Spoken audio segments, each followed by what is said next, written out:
Hello there guys, welcome back to Younes Talks Football. Welcome to a new video, and this is going to be a very interesting one. We're talking goalkeepers again, because, you know, there's more goalkeeper news. It's a big topic around Chelsea Football Club at the moment. All the journalists from this morning have just been popping off about it. So let's get into the nitty gritty about our goalkeeping situation. And I've got some very interesting metrics to really analyze with you guys, and to give you guys a perspective that I've really just discovered this morning, and it's a bit mind-blowing. So I want to share it with you, and let's try and get a big understanding as to what is actually best for our club at the moment. Which goalkeeper is actually best for Chelsea right now? Should Kepa really be thrown to dry? Should he be sold? Should he be put on loan? But I want to consider Oblak and Onana. Let's go into detail, because I think I found something very interesting. First and foremost, before we get into the video, I do want to say we smashed it, guys. I asked you guys 5,000 likes. You finally done it. You delivered. Well done, guys. Well done. I'm proud of you. I'm proud of you. Now, honestly, thank you all so much. Yesterday's video smashed the barrier. 5,165 likes it currently stands at. And I'm going to be nice to you guys. I'm not going to raise it. I'm going to say, let's try and do it again. Okay, 5,000 seems reasonable. Let's try and hit 5,000 likes again. It helps me out a lot. I really do appreciate it. Thank you all so much for your support so far. Now, Oblak has been doing the rumour mill today, and all the journalists, pretty much everyone, has been speaking about Oblak today. Obviously, we are going to hear about Kepa's future at Chelsea after the cup final. That's, logical. But the names that many Chelsea fans are talking about are Oblak and Onana. Oblak, Onana, Oblak, Onana. Who are we going for? What's going to happen? Now, everyone under the sun would want Oblak, but there's a couple of issues, and I mentioned it in yesterday's video. He costs too much, right? His release clause is an arm and a leg. 109 million release clause. It's just, it's deep. For a 28-year-old, I mean, for a goalkeeper, 28 is quite young, but it's a big release clause. His wages, 400 grand a week, something ridiculous. Are we really going to pay up that? It's understandable why Chelsea might not even pursue. Now, the rumours are saying that Chelsea are interested in Oblak. We are prepared to start making contact with Atletico, with the player. Are we going to meet the release clause? How are we going to do this? Is it going to be meet the release clause with cash? Are we going to try and throw Kepa at Atletico and see if they're actually naive enough to take him? What are we going to do? That's the whole situation at the moment. What are Chelsea going to do? And even if we did pursue, are we going to match the wage? Are we going to offer 400 grand a week? It's a lot to ask for. I am not putting it past Chelsea at the moment. We seem to be flogging left, right and centre. We are buying and we got money. Our financial situation is second to none. It's to a T. Everything is lovely jubbly at Chelsea Football Club in this crisis where every other club seems to be struggling, except us. We've done well for ourselves. So fair play to Roman and fair play to the board, because financially we've looked after ourselves pretty well. So I'm not putting it past Chelsea. I think we're more than capable to just go, yeah, we can take him, we can afford him, of course we can. But is it worth it? Is it worth going for a goalkeeper of that stature for that much money? And to pay that much? Is it a guarantee he's going to come in and perform? I'd like to think it would be. Oh, it's Oblak, let's be real. But when you consider other targets, and you consider the metric that I want to show you, this is where it gets interesting. Now, if you had asked me yesterday, I would have told you, yeah, of course, Oblak, number one, over Onana, Pope, Henderson, whoever. You can put all of them together. I'd rather take Oblak. That's logical. Mainly the concern around Chelsea fans has been the finances, as I've said. High salary, high wage. I think that's the one thing that's putting a lot of people off. If it wasn't for that, everyone would want Oblak tomorrow. That's just the truth. But I've come across something really interesting. Instead of measuring a goalkeeper's ability by the normal metrics that people have done for years, clean sheets, and most recently, expected goals, right? And I can see why. But does that really reflect what a goalkeeper has done in a season? Does it really? Let's look at clean sheets. No, let's be real. Because if you have a good defence in front of you and they're doing the work for you, you can sit between your goalposts with, a bottle of water, a cup of tea, a packet of crisps and a Big Mac meal. It's not a problem.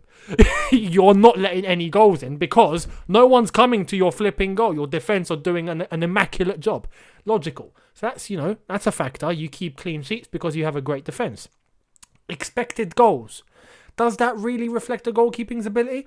No, because the expected goals metric gives you what would have been or what should be the amount of goals that a certain team should have scored. The reality is that they didn't. But that could be for many reasons. And that could be for reasons that didn't affect the goalkeeper. For reasons that didn't involve the goalkeeper. But there's a new metric. Which looks exactly at what the goalkeeper is doing. And this is where I looked into a bit of detail and I found something very, very interesting, which is going to turn a lot of your heads. And it's where I'm starting to think, okay, I think we might have to reconsider some things. So, there's post-shot expected goals. This was a metric that was introduced in 2018, but not looked into deep detail only until recently. There's been an article that's been uploaded onto footballcritic.com, and I'm going to share this with you on screen, which talks about what is post-shot expected goals and why is it different from expected goals. Let's read a couple of lines from it. So, post-shot expected goals makes a distinction from expected goals in one very clear way. A robust expected goals model takes the shot position, the angle of the shot in reference to the goal, whether the effort was a header or shot, headers are notoriously scored less, and whether there are defenders between the player and the goal. These models are based upon tens of thousands of shots gathered over an extensive period of time. That makes a lot of sense. As I've said, this is just expected goals.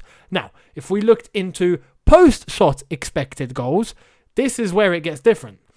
What post-shot expected goals does is take the shot quality, i.e. what would be in an expected goal high tariff chance, and combine it with what actually happened, the destiny of the shot. So this is where it gets a lot more accurate. It takes into consideration what has happened to the ball from the moment the shot has been executed to whether it's gone in, whether it's been saved, whether it's gone flipping into rosette. That is what is looked at. Regardless of the circumstance, that is what it's looked at.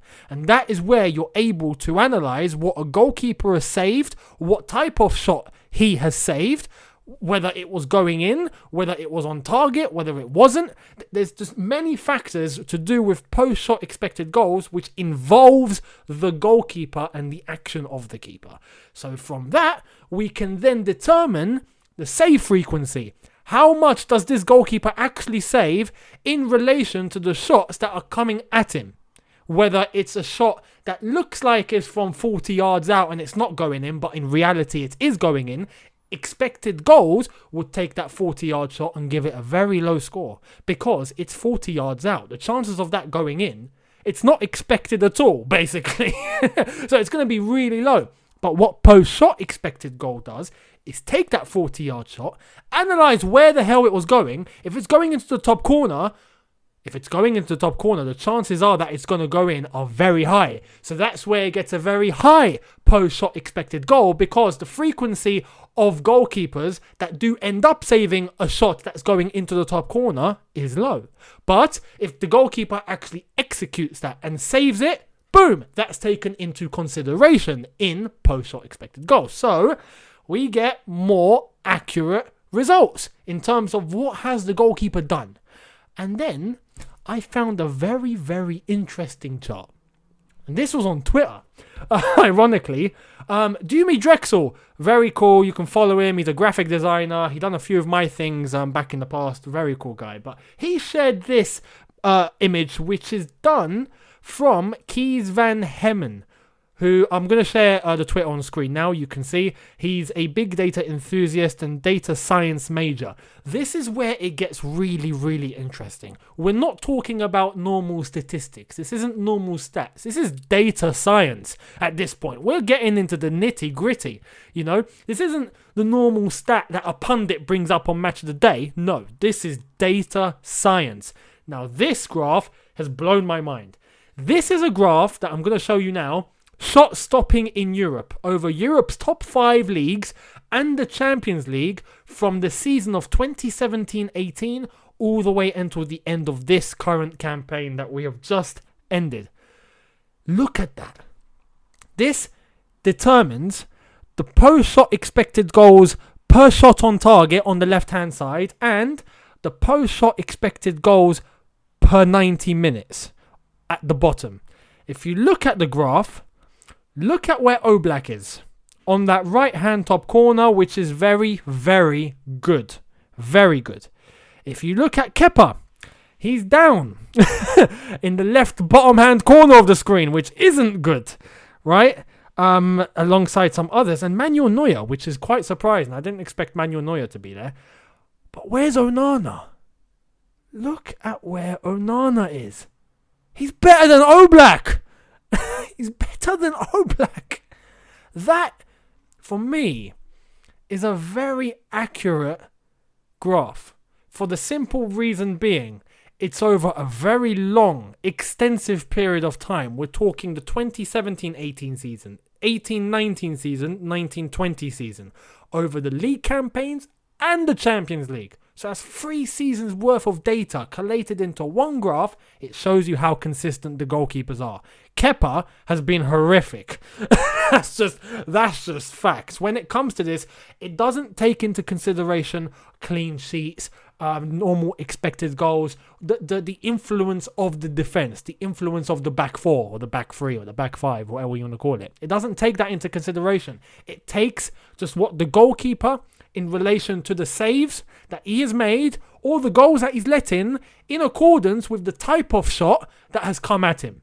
Kepa has been just despicable. When you look at that, that's a horrific score. But look at Onana. He's the best one on the graph. Maybe Alisson and Chesney, in terms of post-shots expected goals per shot on target, have a slightly better score. But aside from that, Onana's the best one on there. And that says something huge. He's been more consistent than Oblak. And that's at Ajax, with a defence and a team that's very attacking minded. A defence that doesn't set up like Atletico does, where they're very defensive and they're very compact and it's very hard to get past. That is going to aid the goalkeeper. But as I've said, that doesn't count with post-shot expected goal. It's not influenced by that. This is just down to the goalkeeper and what he's done. Onana has proven he's a good flipping keeper. and the problem here, which is what I want to focus on, Oblak is going to cost 109 million and his wage is going to be 400 grand a week. Onana is going to cost 30, 40, maybe even 50 million. Maybe. And that's pushing it because Ajax are prepared to let him go and the fee that's being discussed is 30. So if we were to be generous and give Ajax 50 million, let's just say 50 million for the sake of it, we're getting Onana for 50 million. And his wage is going to be considerably less. Considerably less than Oblak. It's turned my head. And this is where, if we don't get Oblak, I wouldn't be gutted over this. If we got Onana, though, this has made me excited. So, let me know what you think. Let me know what you think in the comment section below. Has your head been turned? Do you think now we should go after Onana as the prime target? As I've said today, there's been lots of discussion around Oblak and the fact that it could be near impossible for it to happen. But that Chelsea are interested. And the president of Atletico apparently spoke and said that it's normal for clubs to be interested in the world's best goalkeeper. This graph might have something to say about that. But, it's logical. Now, though, with this, Onana, is he actually the better option? That's what I want to leave with you. Let me know in the comment section below. Thank you all so much for watching. Subscribe to the channel if you are new. Hit the like button and let's try and get to 5,000 likes again. I would really appreciate it. Thank you all so much. I really do. And I'll see you really, really soon. Thank you all so much. Look after yourselves. Take care and peace.